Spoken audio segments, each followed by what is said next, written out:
The Square Ball Podcast. Hello, the podcast is brought to you by Levi Solicitors. They will do 10% discount on your legal fees at levisolicitors.co.uk/the square ball. 15% on conveyancing instructions, the discount until the end of September 2021. I'm Dan Moylan, with me is Michael Normanton. Hello. And so is Moscow White, Daniel Chapman. Hello. If you want to say hi to us and support us, you can with TSB Plus, where you can give us feedback on the match ball. You can get every digital copy of the magazine we've done since 2009, podcasts ad-free, priority access to the match ball, and loads more. Have a look at thesquareball.net/plus. So we dealt with all the propaganda issues on that particular show, where we heard from Liverpool fans. We gave our opinions on matters. A real joy. Relating to the game at the weekend. Let's deal with all the other matters right now then. The news roundup from Elland Road. What hath happened? Bring on your centre-backs. Nah, shit. That's a bit of a downer, isn't it? This is the big injury problem from the Liverpool game, isn't it? The one everybody's talking about. Well, we are recording exactly the moments after Phil Hayes tweeted saying they're expected to appeal the Strouk red card. I did say on propaganda, I think, that I just do not see that getting overturned. Never mind that. I was talking about Diego Llorente. That's the injury that counts. Just talking about the centre-backs issue in that we haven't got any. Nah, that I said on match ball. Ayling and Creswell, fine. Cooper will be all right. It's Saint Maximum, isn't it? So Liam Cooper can drag deal with him him back. Yes. What minute will he get his yellow card? Liam Cooper. I mean, I think Cooper, because of everything that happened in the Liverpool game, we didn't talk that much, did we, about Cooper being a little bit Cooperish. But yeah, he'll play, won't he? And he'll probably be fine. Probably. But yeah, Llorente has, which is obviously the main source of information these days, on Instagram, said that it's nothing serious. I have nothing serious, and I'll be back soon. Let's hope it's very soon. So that's good. I mean, do you remember in the Championship where we only had 2 centre-backs, and then we bought loads? Waste of money, because they're all injured. Robin Koch is broken. We've got a broken cock. Are you only bringing that up so you can make that joke? Yes. Because because I am genuinely worried about him, because he seems to be perpetually injured. And this, do we know what the pubis injury is yet? Because if it's I saw somebody link to this or mention it. Can't remember where. I know this is badly researched, but basically you can knacker your pubis from too much work, like the two halves of your groin basically rub against one another because you're doing too much exercise, which is obviously why I avoid doing too much exercise. Sometimes my inner thighs rub together because I do not enough exercise and you get a bit of chub on there. I don't think that's probably the problem for Robin Koch. It might be if they've been doing too much exercise. And the professional footballers, and I don't know if you've heard, Marcelo Bielsa likes to work them quite a lot. They do get quite a lot of exercise. I don't know if he's perpetually injured. He is. It feels like this is one injury, so it's not like I don't think since we signed him. No, but so he got injured last season. Yep. And now he's injured now. Yep. So that's 2 injuries. When has he been fit? When he played. When was that? In between. He's not played much though, has it? I think. No, he hasn't. Danny's making a fair point here, and Llorente. It's the word perpetual, and also I think worrying about this one, like give him a chance to recover from this injury before we condemn him as for being injured again. I want him sent to the glue factory. Are you prepared to say that Adam Forshaw is perpetually injured, or are you going to defend his half a game against Crewe? Well, it's a bit like the Tyler Roberts one, where it's one long, complicated injury, and then the recovery has the associated muscle strains as you build back up to fitness, and then since then it's not been a problem with his injuries. It's just whether he's any good or not. So, I'm not surprised Forshaw got a calf strain. Not really surprised Llorente's having these. Llorente's a bit more worrying because he seems to recover fully from minor injuries and then it's fine. But then Robin Koch had quite a bad knee injury last season that needed surgery. I don't know. I just not willing to paint him as a sick note. Yeah, it's not fit very often, is he? That's my only. He's not been here very long, and he had one long injury, and it's the same with Pat Bamford. His first season, he had 2 major knee injuries. When was he last injured? It's not a value judgment on him. I was just making an observation that he's always injured, which, to be fair, He is. Yeah, we haven't had much chance to use him, have we? No. It's But then thing. he hasn't had much chance to recover. When was his pubis injury? It was about a week ago. I feel like this is a weird thing to argue about now. You're sort of arguing that we don't have a big enough sample size, and we're arguing that. But from the sample size we have, he's injured a lot. He's injured an unacceptable amount. But it's like... How many games has he played? But how many games have there been since he injured his pubis? I'm saying there's been about, 38, 39, over 40 games since we signed him. I'd be interested to know how many he's played in. With one knee injury that he was the problem. I wasn't stripping down the injuries to different areas of his body. I'm just saying it was just a remark saying he seems to be perpetually injured. Well, it was a bad injury. Okay, so it took a long time for him to get better. Thank you, Dr. Chapman. Just tangentially related to that. Genitally related to his pubis. I need to get away from this wherever my mind is at the minute. Radrizzani's comments about Forshaw really just look ill-advised. I'm talking about the tweet, where somebody tweeted him saying, "Where's our new midfielder, Andrea?" and he came back with Adam Forshaw. It just feels like that was ill-advised because it's put, as Phil said, it's put pressure on Forshaw himself, but also he's not really going to be the answer this season, is he? He might contribute. Well, let's hope he does. But I think it's naive to suggest that he's going to be the person that sorts out everything in midfield. It was just, as with most of Radrizzani's tweets, you just sort of think it'd been better if you hadn't. Yeah, that's the thing with more or less all of it. It very rarely does anything but inflame a situation. I know. Whenever he says stuff, I just think it'd just been easier if you didn't say that. Like doing an interview with Sky against in the wake of Liverpool, saying, we want European football. It's like, just read the room. It's not the time. But then again, he had loads of his mates over for his birthday, probably showing off a little bit in front of them. In front of his, look at my football club. Yeah, we're going to build a stadium. Yeah, but we need to make sure we're fine in this division first, don't we? I don't know. Just read the room. Anyway, we didn't get a midfielder because Lewis O'Brien didn't sign. And did you see Phil Hodgkinson from Huddersfield saying that they turned down, I think it was £130 million for Lewis O'Brien when you factor in all the clauses, but they want to keep him. So they didn't take that money.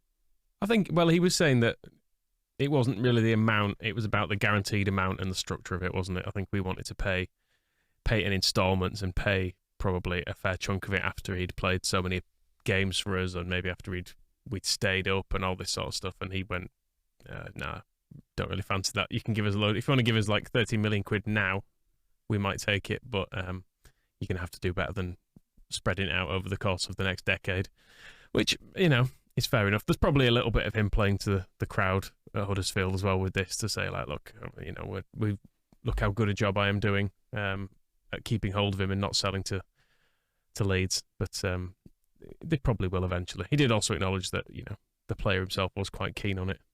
What he said, he's quite keen to work for Bielsa. No, didn't mention Leeds in any of this.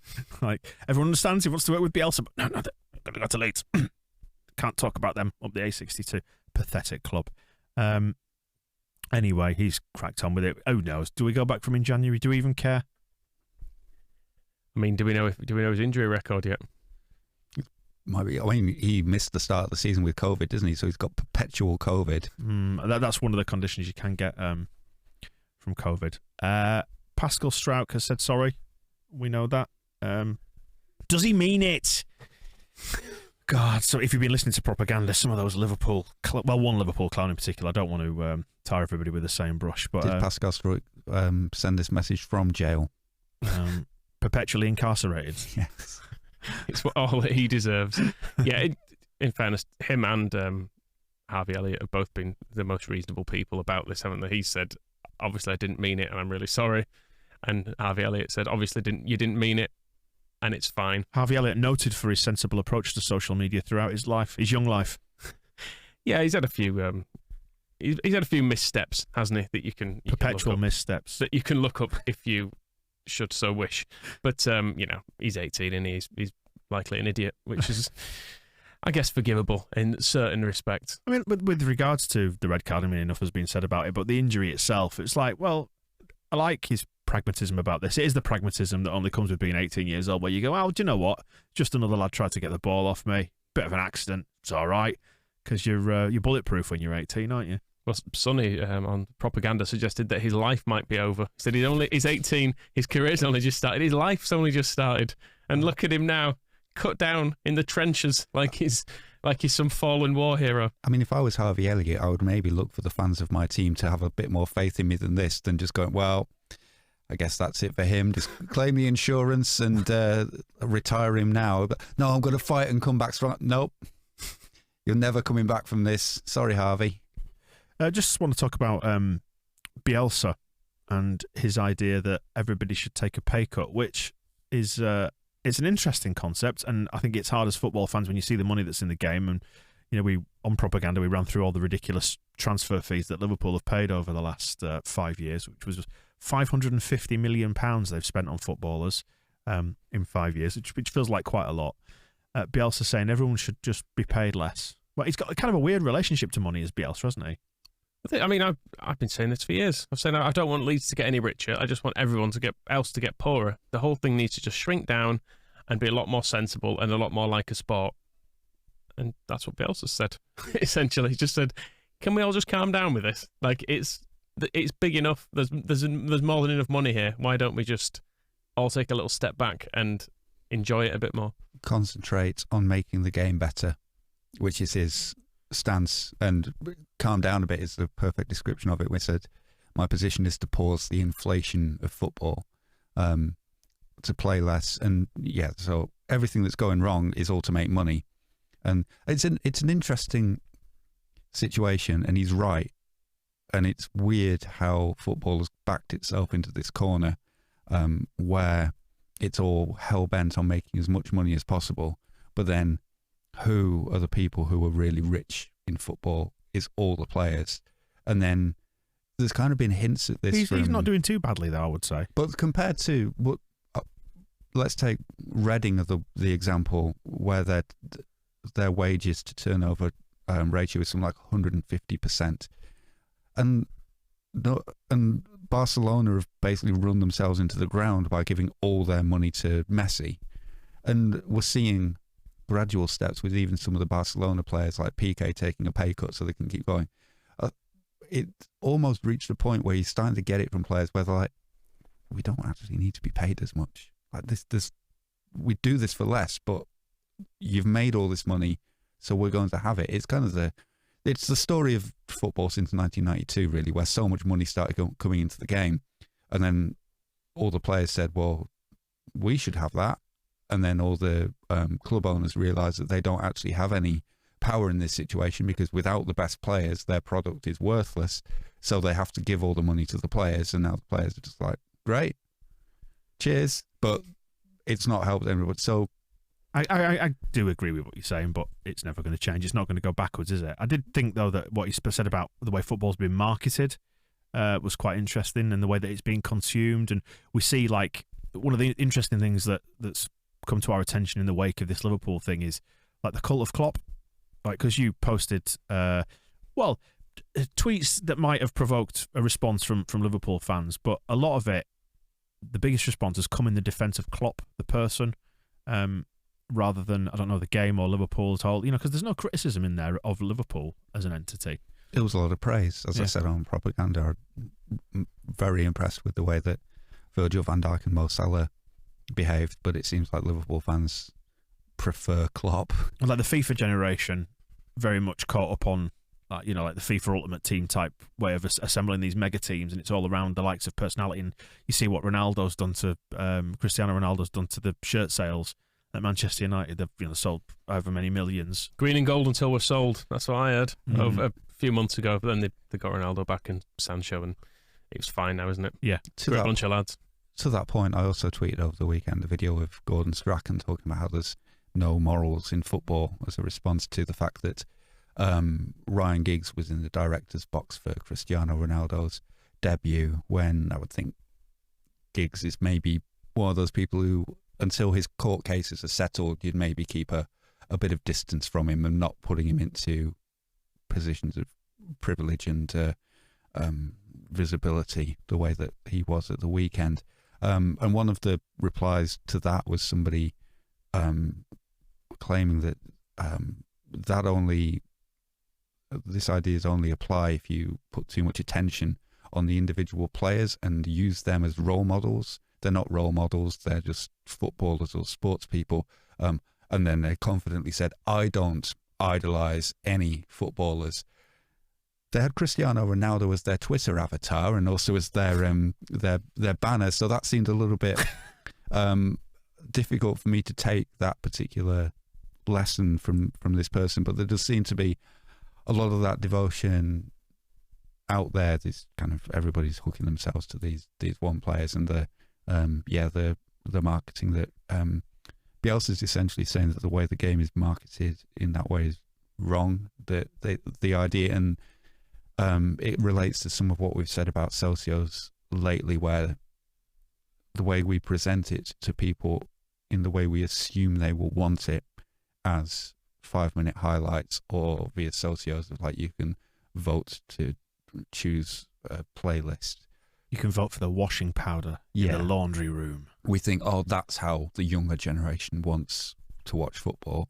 Whereas actually, we were all young once, and I don't think generations change that much. And the way that people enjoy football and start to love football is by watching really good matches and seeing footballers do really good things. And his other point is that because of the number of games being played to generate so much money, there aren't enough not tired good players doing the good things that will appeal to the new generation. I think he's mentioned this before, and to go back to his pay cut thing, it's not only about everybody taking a pay cut, but it's where the investment should be to create that we need more good footballers, and they need to not all be in Chelsea's reserves, so that then the competition, the standard of competition will be better. A little bit like, and if we are going back to days of maximum wage, then it's when John Charles would play for Leeds United in the second division for 5 seasons, even though he was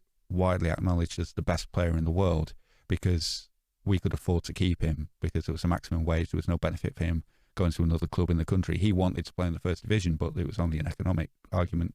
It was only a sporting argument. There was no economic advantage. So he played for us in the second division. And it used to be when a more recent example is when Leeds sold Tony Curry because he wanted to move back to London, but we didn't want him to go to another first division club. So he went to the second division, QPR. He was an England international, but because there wasn't this disparity in wages and because the second division was still quite competitive, playing the second division, it's fine. And there were 92 teams of strong footballing staffs that were, obviously the team at the bottom was not as good as the team at the top, but there were more good players spread out, and we've concentrated so many of the good players at the top that if you watch the Championship now, as I have tried to do occasionally since Leeds are in the Premier League, awful.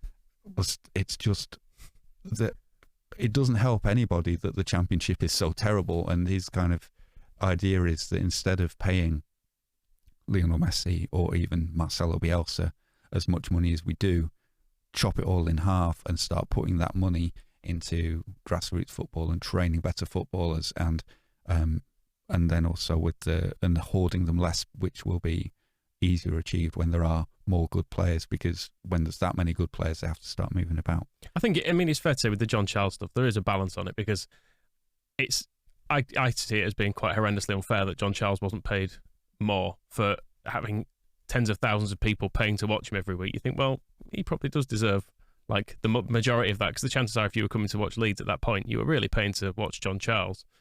And so why should it? So why shouldn't he earn more? The gate receipts reflected that as well. If he was ever away with Wales, 10,000 people didn't come. I mean, I can't stand the man, but isn't John Charles? No, aren't we surely seeing a more modern example of that with Cristiano Ronaldo? Yeah, but I think that this is where I'm saying there's a balance is that John Charles probably could have quite done with having his wages doubled, and he could have bought himself like a much nicer house that was still within like a vaguely normal house plan. Ronaldo could buy himself like 100 incredible houses now, and 100 houses is too many for a man to own. Yeah, so like, I've been making notes about what we should do just based on your suggestions here. So we're saying take the wealth and players of Man City and Chelsea, distribute them out, put Ronaldo on a plane to the United States and get him out of the Premier League.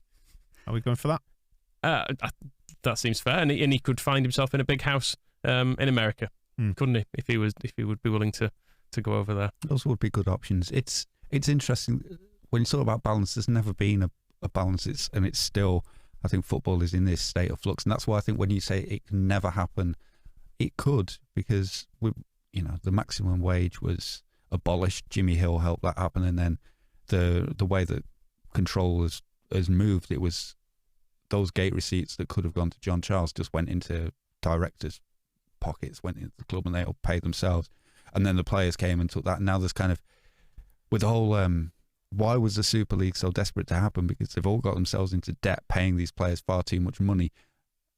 There's a lot of incompetence in a lot of boardrooms in football where these people have got billions of pounds worth of revenue coming into their clubs and they can't keep it. And it's all going to players and their agents for no reason. And on the one hand, that's a good thing because it gets it out of the boardroom, and why would it help anybody there? But on the other hand, you'd think, well, you're starting to see with Madrid and Barcelona that it's not sustainable. So something's going to have to crack there. It needs one of them to collapse, doesn't it? It needs like Barcelona to completely do a Leeds, I think, as the phrase was coined as it is on Wikipedia. One of the real power bases to completely collapse. And then people will sit up and take notice and say that shouldn't be allowed to happen. And that's when they'll start to try and put regulations in place or controls, because one of the Super League teams will basically go into the gutter. I mean, the Super League teams that is essentially what they were trying to do. They were trying to do it on their own terms, though. They were trying to say, well, we're in a bit of shit here, so the best way to sort it out is give us more money. If we get more money, and then we'll close it all off, and then we can guarantee we keep that. And I guess in the initial stages, the thinking was, and then we won't overspend again. But they would have done, because they're idiots. Yeah, that's it. It boils down to that, doesn't it? Idiocy. Yeah. And we need to stop idiots being born. Football just needs a better model than raking in billions and billions and then giving all that and more that it doesn't have to footballers, because that's not going to work for very long. And then, but then what the actual solution is, you're relying on the same idiots to come up with a better plan that will still help. I mean, Bielsa's talking about reducing ticket prices at the same time as investing in grassroots, and it's a question of, well, are we giving clubs and leagues less money out of fans' pockets by reducing all the ticket prices, or are we giving them the same money but then trusting them to invest in making the sport better and more attractive? I don't think any of that is clear going forward, but I do think that starting one, it's really interesting that Bielsa began this, or he included in it, that this is the great secret, is that we should all earn less, and then everything about football would be better. And they call him a madman. It's ridiculous. It's time to get Eddie in and play the kids, isn't it, after that weekend that we had at Elland Road against Liverpool. They drew 2-2 with West Ham. I didn't realise this was Leo Hjelde debut. For some reason, I thought he'd got about a good sort of 2 or 3 games under his belt. He's been perpetually injured since he came. Oh, okay. He's perpetually just signed. Perpetually Pizza's happening as well, isn't it? We're at Tranmere tonight as we record this in the Papa John's. I was half tempted to go to this, but then I realised it's in Tranmere, and it's a long way. It's a lot further than you realise. From West Yorkshire. I think I've just got some League One memories that I want to kind of the memories of Paul Dickov on that very same pitch. How could I not think fondly? Trezor Candle scoring that late winner when it bounced off his arse or whatever it was. So yeah, but I mean, this is Sean Harvey's work, isn't it? That we get this absolute spectacle in front of about 700 people probably at Tranmere tonight. And it's the 21s, isn't it? Not the 23s. I mean, it might make it a bit more competitive if it was the 23s, because you could immediately transplant it into the game day situation. But you've got to kind of piss around with different ages, and I think you are allowed some overage players, aren't you? So we might. That's what I mean. It's just it's a faff. We might find Rodrigo is starting in this or something as some kind of punishment for not doing well enough against Liverpool. So it'll be interesting to see. Anyway, it shows these games quite often show that youth football is a very different game to the senior game, even at lower levels. Because I know last year we had to play some proper children in one of the games, but we didn't do terribly well in it, even though our under 23s were kind of flying in the league. We went into these, and there was the whole COVID bubble thing, wasn't there, as well, that they couldn't put somebody from that bubble into another bubble, so they had to basically just literally play the kids. Anyway, do you remember the under 23s at Rill when it all got into a proper fight? And it was our kids basically up against a lot of like part-time scaffolders. I was just reminded of that when Michael was saying about it reminds you of the gulf between real youth football and real kind of men's football at these levels. It reminded me of real stubbing out cigarettes on the heads of our children. I wonder if Sonny will be there just yelling, they're 18. Well, it's nearly for the entire game. Yes. You can't tackle them. They're 18. That's Sonny who we mentioned on the propaganda show, Yes. by the way, the Liverpool fan. Tranmere, so it'll be just down the road from him, won't it? Yeah. Ferry crossed the Mersey for that one. Leeds United women were in the FA Women's National League Cup. Now, they were playing against Wolves, who are in the league above them.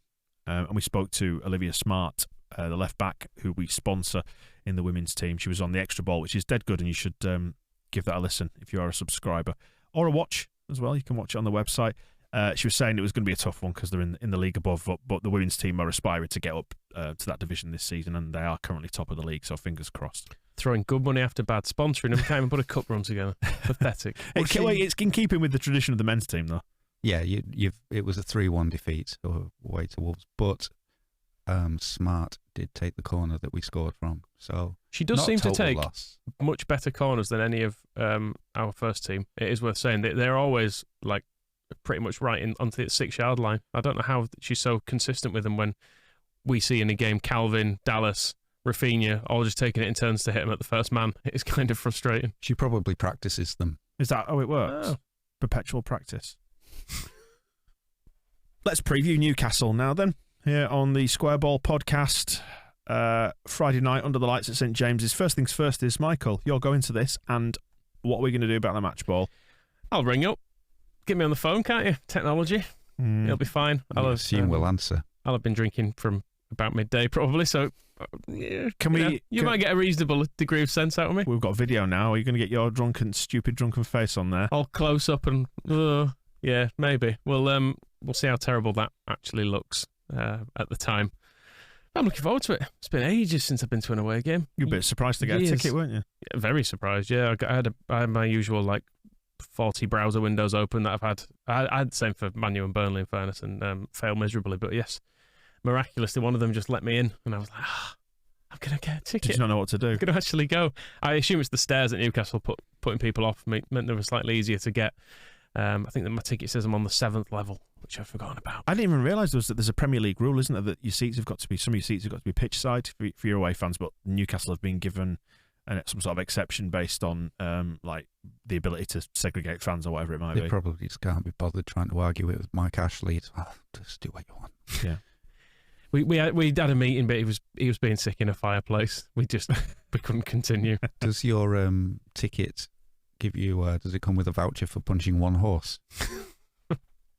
I think they just line them up outside the ground, don't they? You can take. So it's not a voucher system. See if one's behind you. It's an honesty-based system for punching horses up there. So I'll see which one looks like he's asking for it and just go for that probably.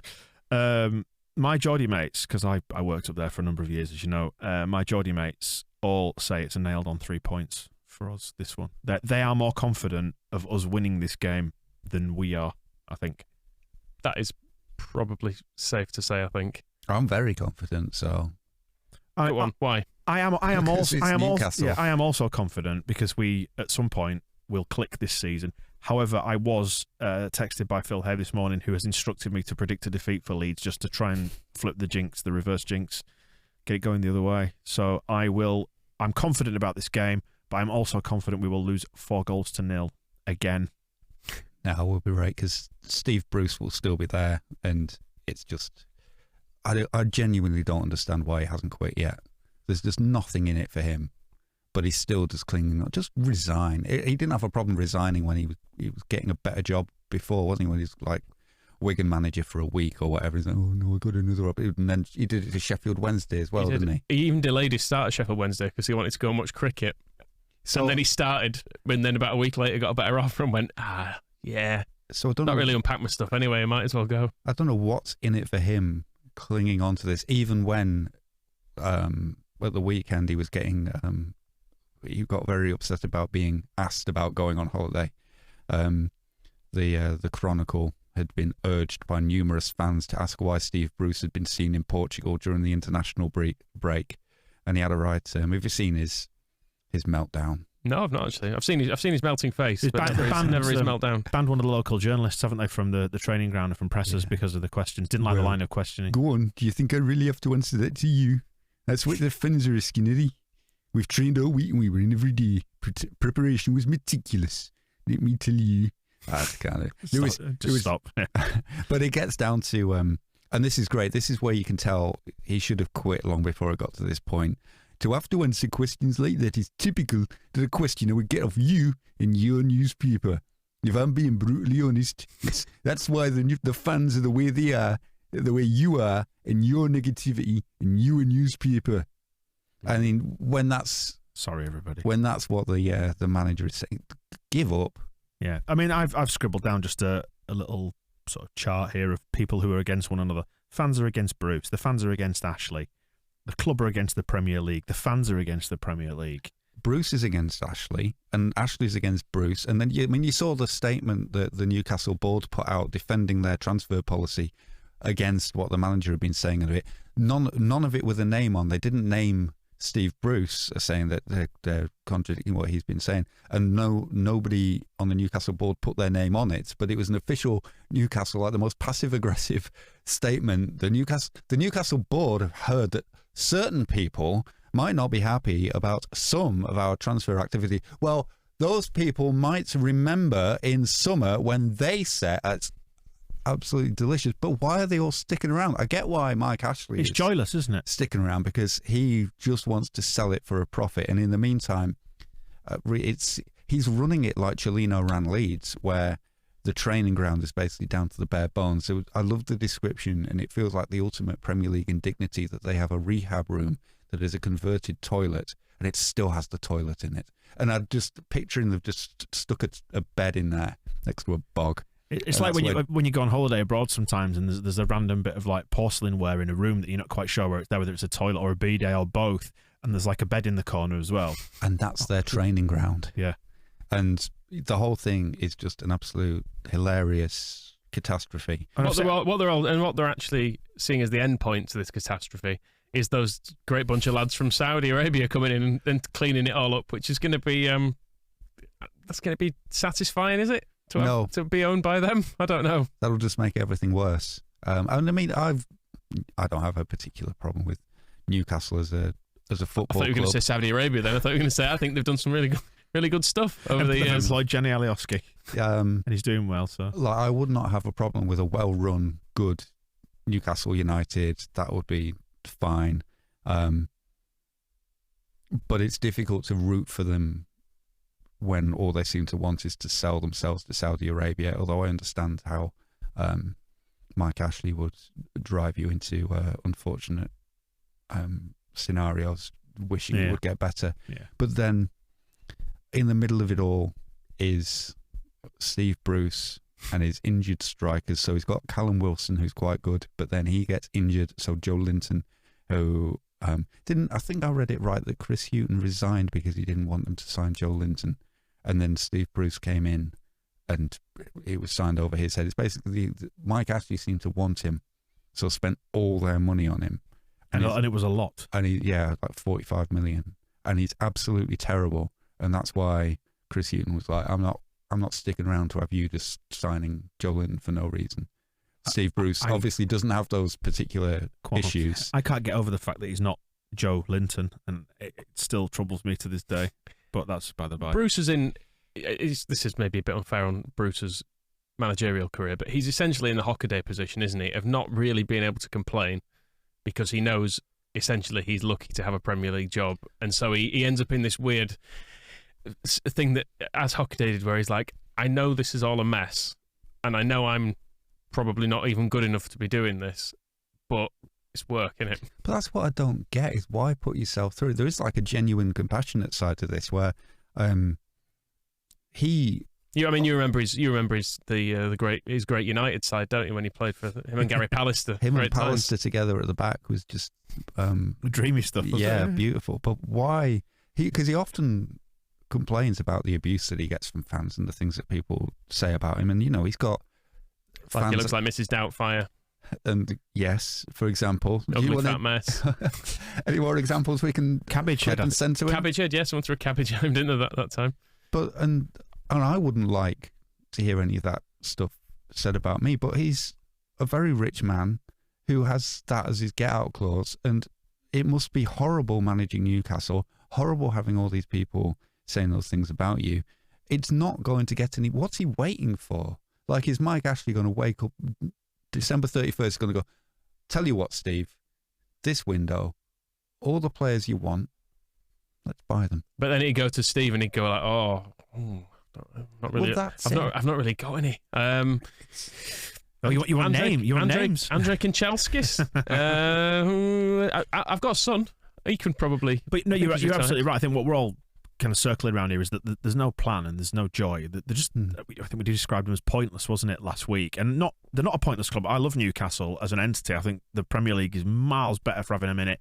I've got an affinity to the city as well. 6 easy points. Friends, that helps. Friends who support them. I lived there. It's a good town and it's a good football club, but they're just in a real mess at the minute. And if ever we're going to have a good chance to beat a club that's on the bones of its arse and is directionless, it's now. Given this is on YouTube and I'm out in Newcastle on Friday night, it's a very good town. I love it. It is all great. All great people. It is though. You are right. I really like Newcastle as well as a place and as a football club. Yeah, I think they're fine, aren't they? Who can't love 50,000 screaming fans in a place that are going to, make it adds something to the Premier League, doesn't it, by being there? They've got a great stadium as well, right in the middle of town and stuff. Yeah. I know it's kind of shit when you're an away fan, you sat on the roof, but it's as a whole experience, I enjoy Newcastle. So Magpies are bastards, though, aren't they? They are. You can't have any time for a not magpie. sure how much weight we can put onto that. I got some magpies had a go at me when I was eating my breakfast in summer. I put a nice table, which was handmade for me by Leeds fans, who they have a shop on Etsy, and it's the name escapes me, but great advert. Yeah, but they were really good. They listen. They make the tables while listening to the podcast, which I'll find out who they are at some point. Is that what you let them listen to it while they make you free tables? Is that how it works? I wasn't free, paid for it, and I put it in front of my window. I live on the first floor, overlooking some gardens, and I was eating my breakfast, and I saw these 3 magpies, sort of sitting together, having a chat. Yeah, and what they seemed to be chatting about was me, because they flew in formation, stormed at the window. Was it the 2-1 formation or the 1-2 formation or the flat 3? I didn't notice particularly, but 2 of them hit the window and seemed to frighten themselves and run off. 2-man attack, yeah. But then one of them landed on the window ledge and stayed there and was like staring me out until I was banging on the window to make it go away. So, 3 magpies teaming up and deciding to have a go at me when I'm just sitting minding my own business, looking out the window, having a nice time at my beautiful table. Would you have rather had 1 magpie at the window, or 3 magpies, or 1 Steve Bruce? Which would have been more disturbing to you? Flying at your window. Flying Steve Bruce. Coming for your breakfast. That would have been a bit much. I'm going to find out who made my table for me now. Hold on. How do you think this one's off the grain? There we go. Right. How do you think this one's going to go? Because internet charlatans who scored.com. Dominic, Off the Grain Co. is in Halifax. So if you go to Etsy, and it's a really nice desk, and he seemed a really nice guy. Breakfast magpies, get back on message. Dominic's a fine chap, and I'm sure his tables are great. But let's talk about Newcastle. Off the Grain Co. on Etsy, you can't go wrong. Also, it's not just desks; all kinds of handmade. What's going on here? He's properly on the take here. He's doing side deals. Right, Dan, talk about football before he has a chance to. I don't know what to say about football. I was going to say internet charlatans who scored.com say that Newcastle have got no significant strengths but lots of weaknesses. Are they wrong? I don't know. Of course they're not wrong. Well, because I saw this and I thought, oh well, that's good. And obviously they're entirely trustworthy, whoscored.com for their strengths. So I had a look at ours. One thing we're strong at, apparently, is protecting the lead. Now, this season, we've not been in the lead, have we? So how have they come to that conclusion? Crew. Yes. There was that one. We protected that lead for 20 minutes? Yeah. Yeah. And I mean, even holding on to a draw, we've not been particularly good at, have we? I mean, we were level against Man United for like 3 minutes before they absolutely battered us. We were behind at Burnley. Yeah. We were behind for 3 goals against Liverpool. Everton, we were behind twice. So I don't know where this has come from. Maybe it's a longer term. Maybe they'll look at taking last season into account. Maybe so. I mean, we're good at coming back from losing positions, which I can see. We're very strong at that, which I can see because we have done that against Burnley and Everton. I don't want us to get into a losing position at St James's Park. I would like us to get into a winning position and remain there. That's my dream for Friday. And just going back to what my mates were saying, they were saying if we go in front, if we got one in front in this game, it will turn toxic immediately. So we've got that in our locker. We know that if we get in front, I think we can get this game won. I think so. I mean, there aren't. It's basically Alan Saint-Maximin. He's the one who is their good player. So just put Jamie Shackleton on him. Just get Pascal. If he gets his ban overturned, we can just put Pascal on him to do one of his jiu-jitsu moves and his life and snap his leg in a very subtle way, and then pretend to be upset about it afterwards, and we'll get away with that. The Liverpool replies are still coming in, by the way, just to make you aware of that. There's a lot of muting has been going on. They still have Dwight Gale up there as well, don't they? It's quite. I remember when we used to consider him very, very dangerous and were terrified about defending against him. That's basically what people say about Newcastle in general, isn't it? Go on then. Predict how this one goes. Moscow, you're optimistic. Come on. Newcastle United 0, Leeds United 4. That's big. 2-1 to Leeds. Okay. And who's scoring for them? Liam Cooper. Penalty. Penalty. Liam Cooper shirt pull on Alan Saint-Maximin when he's realised he's run around the back of him and it's too late. And I did say I am confident about this game. I think this is the one where we can win, but I have to predict us losing as 0-4. Really? We're never losing 4-0 to Steve Bruce's pathetic Newcastle. If we do lose 4-0, just uninstall Twitter and all, and just put your phone in I'm going to throw it in the Tyne. I'm just going to not bother. It's just best not looking. I've only done that. I've only done that for the reverse jinx. You do understand that? Yeah, I realise. But haven't you put us in a situation? I mean, if we lose 4-0 to Newcastle, we've got to sack Bielsa. There's no other option, is there? Why would you say that? Because we lose 4-0 to this garbage. No, we'll be fine. Have they scored 4 goals in the last 3 seasons? I mean, they put 3 past Norwich at the start of the season. Yes, if that counts for anything. What did their manager say about Norwich's defensive performance? He said it was fine. He said it was, not a problem. Steve Bruce said, "Shoot that baseball cup real bizarres." They were Cornish at the end. But. That's really, really very odd. But yeah, they have had a soft start. I mean, they've had a home games against Southampton and Norwich so far, which is. It's not fair, really, is it, to have those at the start? We will get that as well. Oh, okay. Well, that just be later. Just play them later. Oh, okay. I think we played them twice. Right. In the course of the season. Yeah, home and away. Home and away. Fair enough then. At the Surf Shack. But yeah, let's win this. They're not in great form, are they? I mean, they had to face the greatest human in the world, Cristiano Ronaldo, last weekend, and he put 2 past them, didn't he? It's not even a question. I mean, this Newcastle team in good form would lose to us 3-0. They're awful. We will win. Have we got the energy for this then? Heroes and villains from the past 7 days. It's been quite demanding in terms of energy spent. It's only Tuesday lunchtime. It only happened 2 days ago. Feel very tired from the whole Liverpool experience, don't you? It is. I think it's one of these games that if that same injury had happened in the Championship, you'd have had like a day of, I don't know, Derby fans moaning at you or something, but then it'd have just gone away. Whereas as it is, there's lots of them. There's just so many Liverpool fans. It can just keep rolling on. Even in the Premier League, if it hadn't been a live game on Sky on a Sunday involving Liverpool, I don't think anybody would particularly have given a toss if some Crystal Palace player has a bad injury from a tackle by a Southampton player. It doesn't have the same traction, but it kind of relates to what we were talking about on propaganda with Sonny trying to carve out this career for himself, is that there's a lot of that sort of thing around Liverpool that I noticed in the build-up to the game, the number of YouTube channels and content generators that exist for Liverpool, probably more so than other members of the Big Four means that there's a lot of noise about it. And the way to make it not tiring is to close Twitter and go to bed.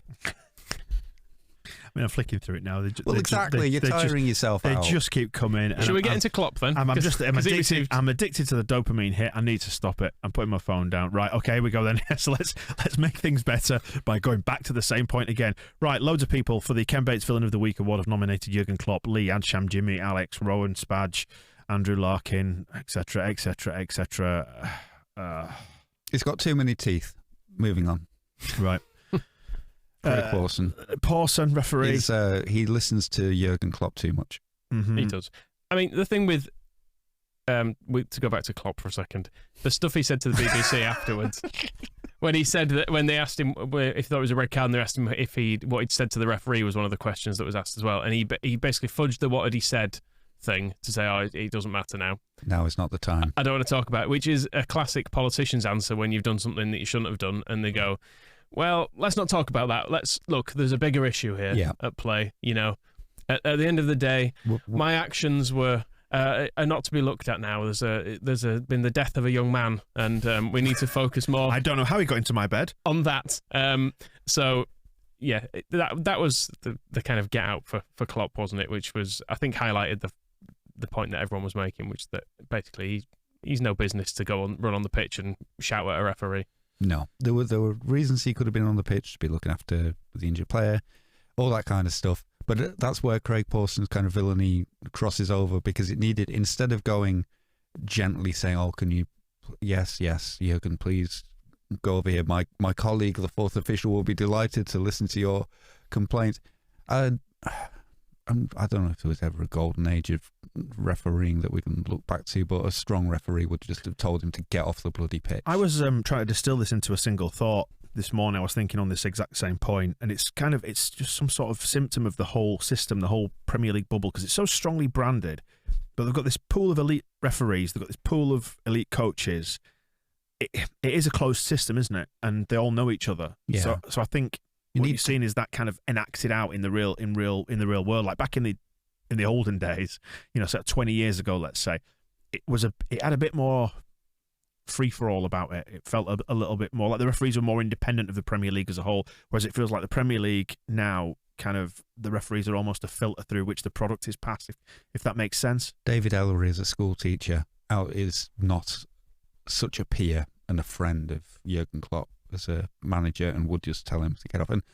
And if Klopp needed to come on the pitch, he can come on the pitch, but it needs to be under the referees, with the referee's agreement and under the referee's terms. That's what it should have been. I made the example on propaganda earlier of the Christian Eriksen incident, where the manager waited on the guy on the sidelines in his technical area, waiting for news, and the referee went over and was speaking to him, and I'm sure the invitation was, well, if you want to go over there, you can.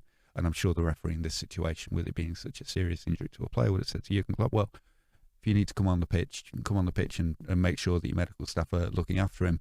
But it's not, if you want to come on the pitch and shout at me for 5 minutes, then we can do that. And actually, do you know what? I as I said over the course of discussing all this, I don't really blame Jurgen Klopp for getting upset about it, because it was, it was a horrible thing that happened, and he was close to it. And, in the heat of the moment, you might lose your shit. But what that needed was a strong referee saying, just go sit down. If you're going to lose your shit, go and lose your shit in your technical area. When you calm down, you can come on the pitch and do what you need to do with the player. Yeah. You can't sit here and get in my ear for 5 minutes when he's trying to manage a situation. First of all, when a player's badly injured, it just didn't sit right, did it? But again, I understand it. But we're not here to be reasonable, are we? So Craig Pawson can get in the bin, nominated by Angry Chris, Philip, Lee, Paul, Todd, David, and many, many others. And he was quite bad in other areas as well. Like we spoke about that handball that he didn't give, and then that led to Liam Cooper fouling their guy on the edge of the penalty area, which I then saw presented by Liverpool fans as Pawson's failure to send Liam Cooper off, that he forgot to give him a second yellow card, was the phrase that I used. And they're not actually far wrong, but it all came from Pawson not giving a handball that he then gave against Henderson later in the game for basically exactly the same thing. So he had a bad day all round, really. And if a manager is losing his shit, as we said, you're looking to the referees in what is it's not a situation where you need a manager losing his shit. You need people concentrating on giving medical attention to a badly hurt player.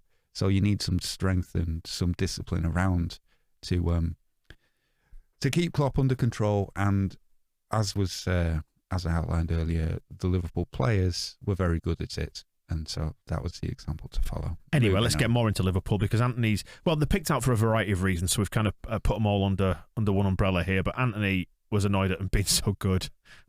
And he's also annoyed at Arsenal to just get relegated, which I think is a fine request. We've also got Aidan, who's picking out their fans for not being great in terms of volume, giving it big licks but shit support. That's another thing that's kind of kicked off after the game, isn't it, which we've not touched on yet, about the kind of allegation and counter-allegation of what was and wasn't sung and stuff, and there's been, I'm sure... Well, the 96 Won't Be Missed was just the Sky TV fucking shit song that's been completely misunderstood by people who probably weren't at the game. I mean, that was absolutely not sung. The Always the Victims thing was, which does... let's not pretend that doesn't have Hillsborough connotations, because it absolutely does. Whether or not everyone actually singing it fully realises it, or whether that's become just a thing. It's a stick to beat each other, in the same way that we saw Liverpool fans doing the Turkey shit. And I don't know who started it, who's responsible for its instigation. Do I like to see it? No, it happens. We all probably need to grow up a little bit around football, but this is what football fans do to each other. And it's don't make it right, but it just is the truth. And like the people doing the Turkey thing, like doing the gestures, and the one bloke who'd bizarrely like Googled a Turkey flag and was holding that up, which you just think, it's just pathetic, really. But like, they are not representative of Liverpool fans as a whole. But it's one of those things that it just becomes a complete it becomes an ongoing debate, doesn't it? Of like, you did that, yeah, but you were singing this at the time, and it's like, yeah, but that's because you were doing that, and it's just like, it's the bun fight, isn't it? Not. And because somebody in the away end heard maybe 20 people singing something near them from the south stand, that becomes on social media all Leeds fans were singing X and Y, and it's just kind of, I can categorically tell you that from my seat watching on my little telly in the press area, I was not singing anything untoward at the Liverpool fans. Therefore, to say all Leeds fans in the stadium is, we just know it categorically doesn't work that way, but it very soon gets lost on Twitter, doesn't it? I will say this, that since we've been back in the stadiums, we're quickly not becoming everybody's second favourite team anymore, are we? Jesus, it's... No, I mean, it's safe to say both Leeds and Liverpool fans, not angels. Yeah, no, absolutely Broadly speaking, we are what you would describe as like some of the more old school fans, I think it's fair to say, on both sides, and that always does bring a little element of that stuff, doesn't it? It's got some nastiness, it's got some edge. I don't know what to say about it. I wish it didn't happen, but it does, I think this season has sort of a bit of an aura of a comeback tour, because it's the first time we've played against these teams in a league scenario for 20 years.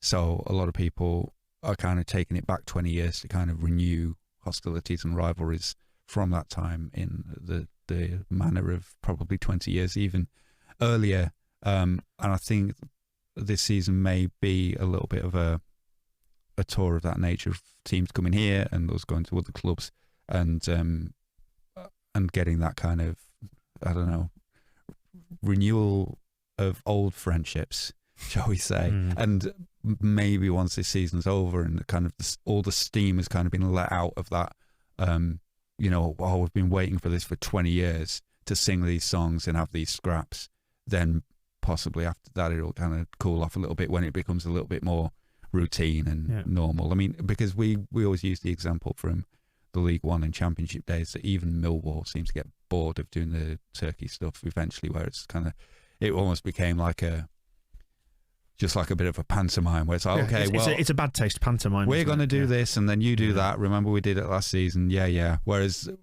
Liverpool and Leeds fans have not had the opportunity to have the go at each other in this manner for a long time. So everybody's got that renewed enthusiasm for mocking the dead. Yep, and do it for a year, and then I think some of the air will be let out of it at the end of the season. I hope. Yeah. Okay. Moving on then. Rodrigo gets picked out by a number of people as a villain potentially, just because he's just ineffectual, isn't he? It's not his fault, so I feel bad for even nominating him with this one. He's got a lovely face, and I'm sure he's not trying to not play well in that position, but he's not playing well in that position. So maybe someone else should do it. In fairness, he should have for a bit. scored. He should have scored early on, and then it's a different game. It might not have been a different game. We might have lost 6-1, but there is a chance that it might have been. And you can't disprove it. So there you go. Conor Gallagher gets a nomination from Andre for not choosing us and looking really good for Crystal Palace. I would back this. It's quite difficult to watch any Premier League highlights at the moment when Crystal Palace are involved because he always seems to be playing really well, and I don't like it. I don't care for that. I see how he would have fit into our system on the bench. Yeah, probably. While Rodrigo plods around. Sorry, go on. No, I don't like him now. He had his chance, didn't he? And he made his decision. And, it's all very well swanning around being good for Crystal Palace, but he probably would have just totally Rodrigo'd it for Leeds anyway. So let him be, good for Palace. Where's it got Wilf Zaha, eh? Well, exactly. Desperate for a move out of there. Jonathan Crossland picked out quite a niche complaint, players covering mouths, which that they're all doing it now, aren't they, to stop being lip-read and have people realise what they're saying. Although the one bit of lip-reading you could do was Luke Ayling and Pat Bamford, who were both near, when just after Stroke had been sent off. I can't tell the start of Ayling because I'm struggling to read his Cockney lips, but you can see he says something about didn't even give a foul, I think is what he's saying, and Bamford's making a similar point. You can see him just being like, I think Bamford's saying, you didn't even give a free kick, which is fair point. But whereas Klopp is just giving it that behind his mouth while shouting at some pensioners in the West Stand. Ben has got a particular individual grievance among the fan base, saying the dickhead in the East Stand who thought it was a good idea to bring his son to the game in his full Liverpool kit. Poor kid. Yeah. Maybe it's a stepson and he doesn't like him, and he's got him a ticket and like, yeah, this will show him. I'm gonna throw him to the wolves there. Okay, we need to nominate or select rather a villain of the week. One final Scouse nomination as well. Paul Gorst, who I believe is the Echo's Liverpool correspondent, who was saying that he was found he was doing a bit of pearl clutching around the thing. The one who's saying, an 18-year-old kid's had his breakout season as his Boyle club effectively ended 4 games in. Poor strike, eh? Having to miss 3 games because of it. Shrug. I mean, he's the same one who spent the entire summer saying Henderson should be playing for England as well. Yeah. So remarkably myopic for a journalist, and it does come across quite badly, doesn't it?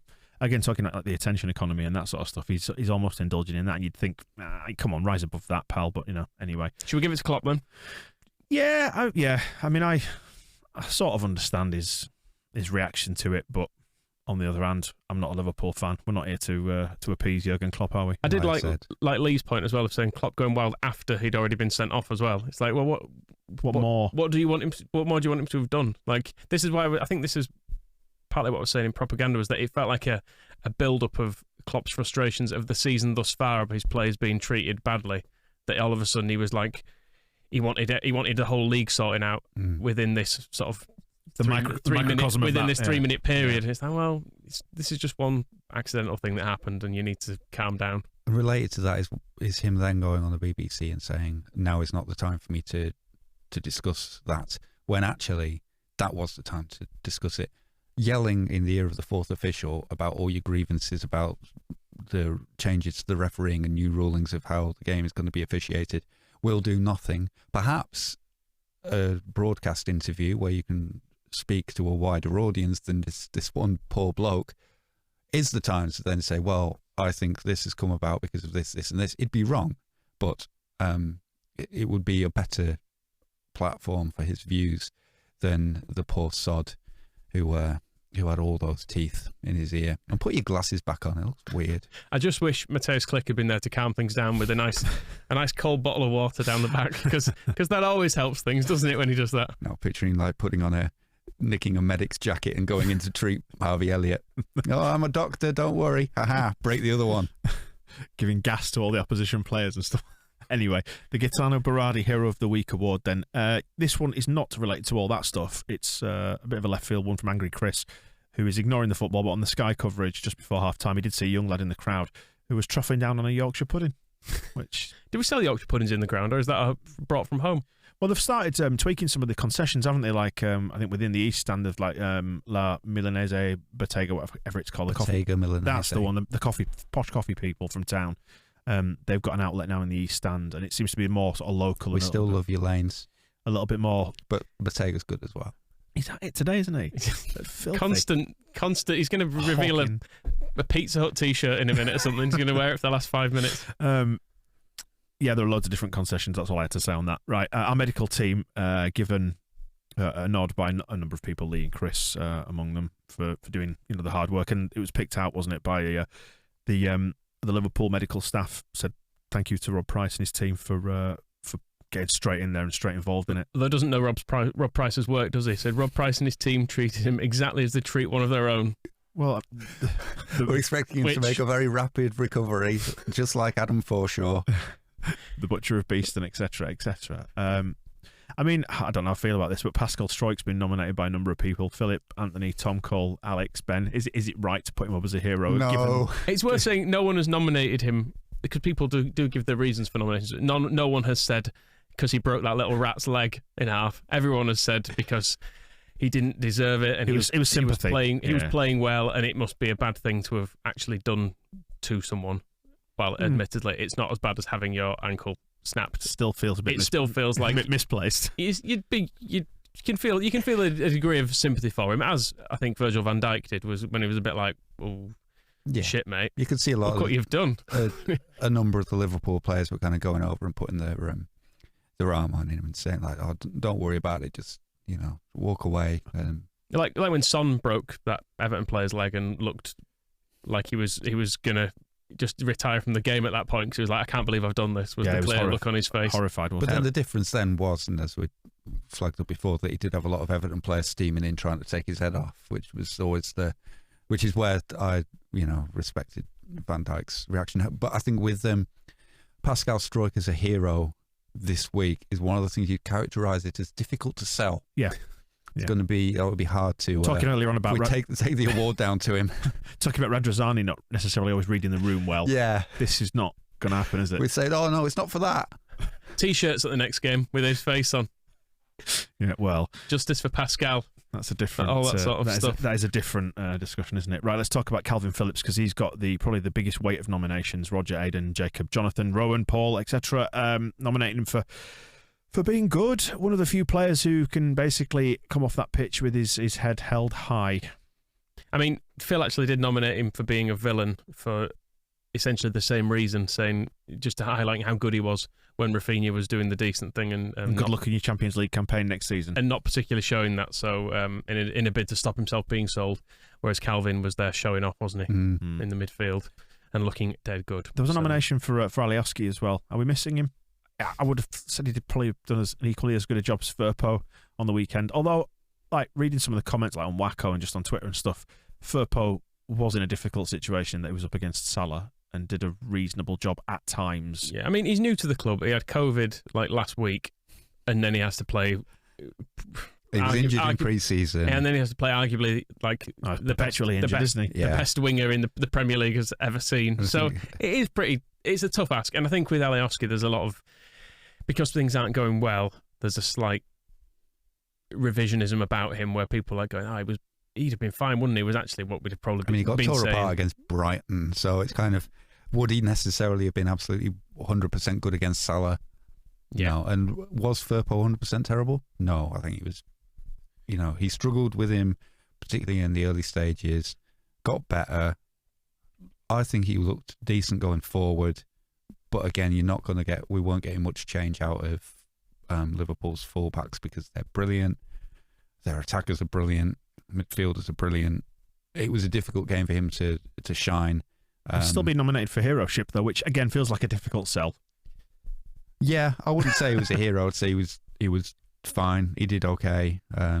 I think it's there to counter the people who are saying he was crap. Right.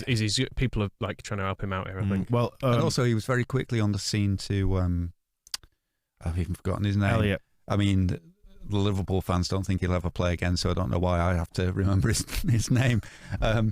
But he was quickly on the scene and put his arm around him as he was on the floor. So that was even though you can see one of the photos that kind of has been going around of the tackle happening, is you can see Firpo in the background going, like, that looks horrible. And, they always say that the hero's walking towards danger, walking towards the hideously dislocated ankle. So we know if ever anybody has a bone dislocation, Firpo's going to be right there. So that's good. It's good to have that in the team. I mean, feeding on... Would Alioski have been there? No. Feeding Honking up in his little comedy ambulance? One of those little tykes ones running around the pitch. Yeah. Bamford got a nomination, feeding on scratch stuff here, but for that lob, the few brief seconds in which Phil thought he was going to see goal of the season. It was a good attempt, wasn't it? I thought actually Bamford was pretty good because he didn't have a huge amount to... He's had very little to get on the end of, feed on did he? all season, really. So, and I thought he did. He did overall pretty well. And again, to give him the same respect as we just gave Firpo being up against Van Dijk and Matip, yeah. I mean, Van Dijk is quite good, isn't he? Best defender in the world, I think. Nominations for Bielsa, Paul and Spadge. Marcelo for being the perfect human that he is and bringing calm to everything. Spadge, his view on the 3 p.m. blackout has been magnificent, and we talked about the commercial stuff earlier on. You want him sacked? Gets him judging by that tone? Again, I just think, given how exposed we were, and he spoke himself about how Klopp's plan had completely undone his plan. It was an inferior plan. Again, just feels like a difficult sell under the circumstances, despite his level of humanity, etc. Maybe if he would stick to the political side of the game and discussing the role of money and commercialism and grassroots football, knock the coaching on the head because he doesn't seem to be very good at it. That might suit him better. It's the opposite of concentrate on the football. Whoever the post-game interviewer was got a nomination as well by Todd for asking Klopp what he'd said to the referee in the aftermath of the tackle, and we know he said it's not important when actually it was quite important. Caught bang to rights. Probably said, I'm concerned for my player. Is that everyone? I wish to ask you about what your evening plans are or something. What are you doing after this? Do you want to go for a beer? Is that everybody getting nominated? I think so. Yeah. Just give it to Calvin. He was the only one who played really well. I don't know. If you're smuggling a Yorkshire pudding into Elland Road, then I think you deserve some kind of prize. Meslier. I was going to say there were actually nominations for Meslier as well, who in fairness did make some good saves. As much as this was painted as Mane missing loads of chances, some of them were really good saves. Yeah. He came out very well to close stuff down, and he's got his big spindly legs on things, didn't he? It's between Calvin and Meslier. Then well, you're putting up as well if one that Ayling was awful but got some good blocks in, and then Struijk, there was that really good tackle that gave away the corner that we conceded from, but played very well. So he's sort of edging back in, isn't he? It's Calvin or Meslier. Who's it going to be? The Yorkshire Pud kid. Is it? Or the Yorkshire Pud kid. I'd give it to Calvin personally. Right. I think majority rules here. I also saw Calvin's mum also walked past me while selling the magazine, which was like a weird... Did she stop and buy one? No. Well, we're giving it to the Yorkshire Pud kid then. He's on the cover as well. Well, exactly. She could have had a free one as well. Look, I'm good like that. Let's give him the hero of the week because he's been the only bright light in what was a fairly difficult time. Maybe you don't know what that Yorkshire pudding tasted like. Yeah, I just think by weight of nominations and majority in this room, it's going to have to be Calvin. Are you fine with that? I'm fine with that. Of course he's fine with it because you're agreeing with it. Are you him. accepting that? Are you fine with me? No, I'm not accepting it. Right. Are you fine with... He's perpetually upset, isn't he? He is perpetually upset. I was just about to make that point. Let's wrap it up there then and hope for more joy next week. It feels like it's been a little bit more fractious this week, which is understandable. Because of you two knobheads. Fractious. It was dislocated, actually. Yep. Yeah, that's very, very true. We will... I look forward to that being clipped and shared online. I'm not making light of it. Christ. You're not allowed to make a joke of anything anymore. No, that's true. Right, well... You can't even say that you respect Virgil van Dijk because you're not respecting Klopp. Right, listen, we'll wrap it up there and return next week with the main weekly show. Look out for propaganda and the match ball after the Newcastle game. Enjoy it, Michael. I'll try my best. If we lose, it'll be a miserable evening, won't it? But, yeah. And you'll be... We shouldn't. 100 miles from home. Great stuff. We'll see you in a bit. The Square Ball Podcast.